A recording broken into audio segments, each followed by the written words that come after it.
Bienvenue dans 2 minutes pour comprendre, votre capsule quotidienne qui vous aide à comprendre comment fonctionne le monde qui nous entoure. Aujourd'hui, je vais vous parler de l'igname. L'igname est la culture vivrière la plus importante en Côte d'Ivoire avec quelques 3 millions de tonnes par an. C'est l'un de nos aliments favoris, elle se consomme sous forme de foutou, foufou, ragoût, braisé. Et en Côte d'Ivoire, on fête l'igname.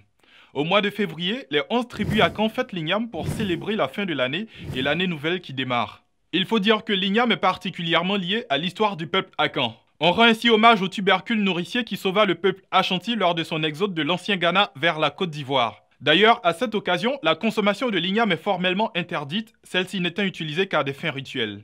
Plante vivace et grimpante à gros tubercules, l'igname développe ses tiges à des températures entre 25 et 30 degrés Celsius. Lorsque les températures tombent sous 20 degrés Celsius, sa croissance est fortement freinée. Pour pouvoir produire, l'igname demande une pluviométrie d'environ 1500 mm repartie sur toute la période de la culture qui s'étend de 6 à 9 mois.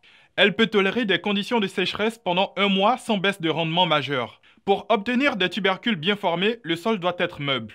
On distingue deux types d'ignames, les ignames précoces et les ignames tardives. Pour ne rien gâcher, l'igname est aussi bonne pour la santé. Elle est aussi riche en vitamines B1, B6, C, en minéraux ainsi qu'en cuivre, phosphore, manganèse et potassium. Par ailleurs, elle contient des antioxydants qui sont bons pour la santé. Sachez enfin qu'elle est diurétique et conseillée pour lutter contre la tension artérielle, les troubles cognitifs, le diabète, la protection du foie et des reins et pendant la ménopause. Alors je pourrais vous conseiller de consommer l'igname, mais je sais très bien qu'en Côte d'Ivoire, nous n'avons pas attendu d'avoir ces informations avant de commencer à en manger. D'ailleurs, qui ne connaît pas le fameux boum, boum, rythmé qu'on entend aux quatre coins du pays? Le bruit qu'on entend lorsque les femmes pilent l'igname, une coutume culinaire vivace qu'on retrouve dans toute l'Afrique de l'Ouest.